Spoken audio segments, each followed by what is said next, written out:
Second same honours core course 2টি human geography থেকে unit 1 থেকে আমরা আজকে রেস সম্পর্কে পড়ব। রেস হচ্ছে জনগোষ্ঠী, নরগোষ্ঠী।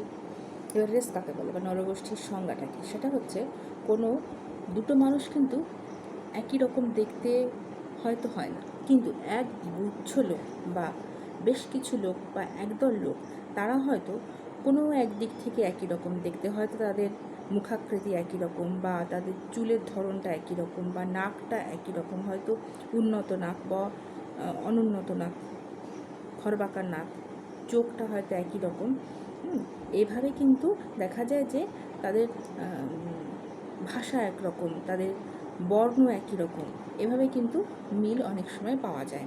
এবারে বলি যে এই যে নরগোষ্ঠী বলতে এক শ্রেণীর মানুষকে বোঝায় যারা দৈহিক গঠন, তাদের ভাষা, রঙের দিক থেকে একই রকম প্রকৃতির হয়।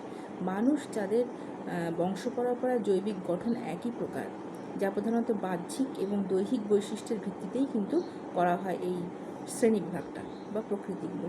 এদের হয়তো মাথার আকৃতি একরকম, চুল, চোখ, পায়ের রং, গায়ের রং, পায়ের নখ, নাকের গঠন, চোয়াল, উচ্চতা, দৈহিক যে গঠন হয়তো একই রকম বা বিভিন্ন, সেটার ভিত্তিতেই কিন্তু এই নরগোষ্ঠীর শ্রেণীবিভাগটা করা হয়। বহু বছর যাবৎ কিন্তু এই যে অভিবাসন হয়েছে, সংমিশ্রণ হয়েছে, এর দরুন কিন্তু দেখা গেছে যে পৃথিবীতে মানব জাতির যে আদি নৃতাত্ত্বিক বৈশিষ্ট্যগত যে বিভেদগুলো সেটা অনেক সময় সম্ভব হয় না, কিন্তু অনেক সময় দেখা যায় যে তাদের এই দৈহিক যে পার্থক্য, অর্থাৎ গায়ের রং, মুখের আকৃতি, মাথার বরণ, চুলের প্রকৃতি, চুলের যে বৈচিত্র্য, দৈহিক গঠনের যে পার্থক্য, এই সমস্ত কিছুর উপর ডিপেন্ড করে সেই যে নৃতাত্ত্বিক শ্রেণীবিভাগ সেটা অনেক সময় করাটা সম্ভব হয়।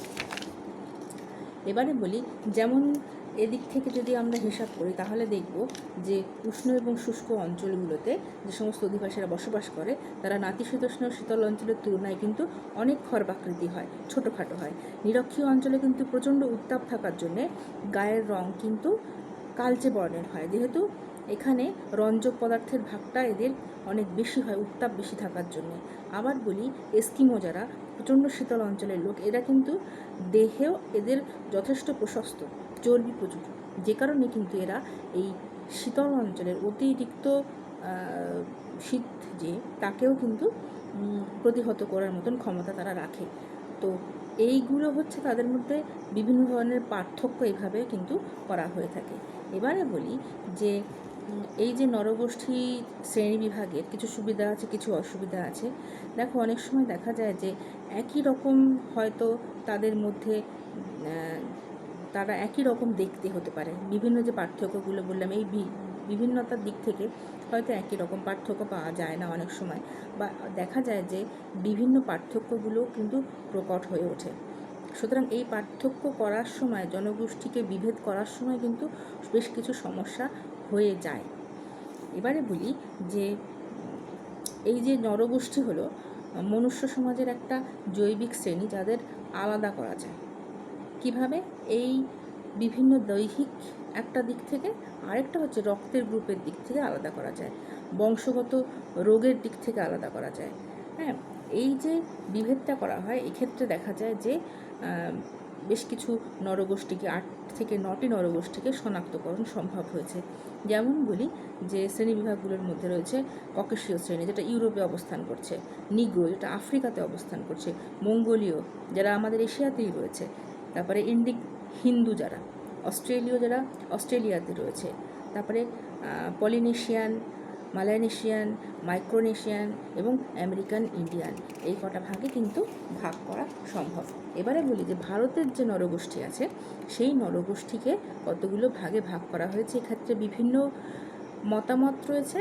আমি বিস্তারিত যাচ্ছি না, যেহেতু তোমাদের অলরেডি নোটস আমি পাঠিয়ে দিয়েছি, আমি অতি সংক্ষেপে বলছি। এই যে শ্রেণীবিভাগ, এক্ষেত্রে দেখা যায় তুর্কি ইরানীয় একটা গোষ্ঠী রয়েছে, ইন্দো আর্য একটা শ্রেণী রয়েছে, মঙ্গল দ্রাবিড় শ্রেণী রয়েছে, মঙ্গোলীয় শ্রেণী রয়েছে, দ্রাবিড়ীয় শ্রেণী রয়েছে। হ্যাডনের শ্রেণীবিভাগ, আগের যে শ্রেণীবিভাগটা বললাম সেটা হচ্ছে রাসেলের শ্রেণীবিভাগ।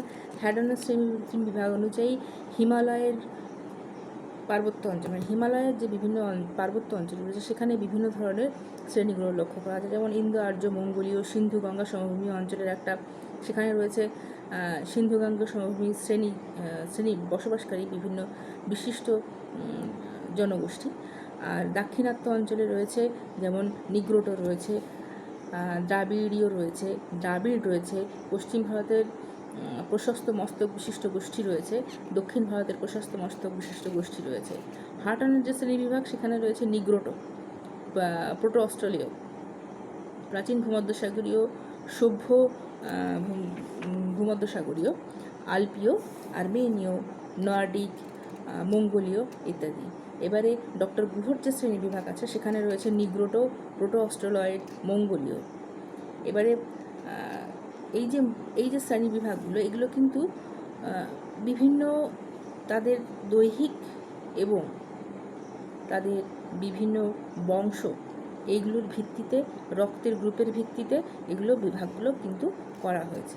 এই হলো অতি সংক্ষেপে তোমাদের এই রেস সম্পর্কে আমি বলে দিলাম। তোমাদের নোটস অবশ্যই ফলো করবে, সেখানে ডিটেলস আমি কিন্তু পাঠিয়েছি তোমাদের কাছে।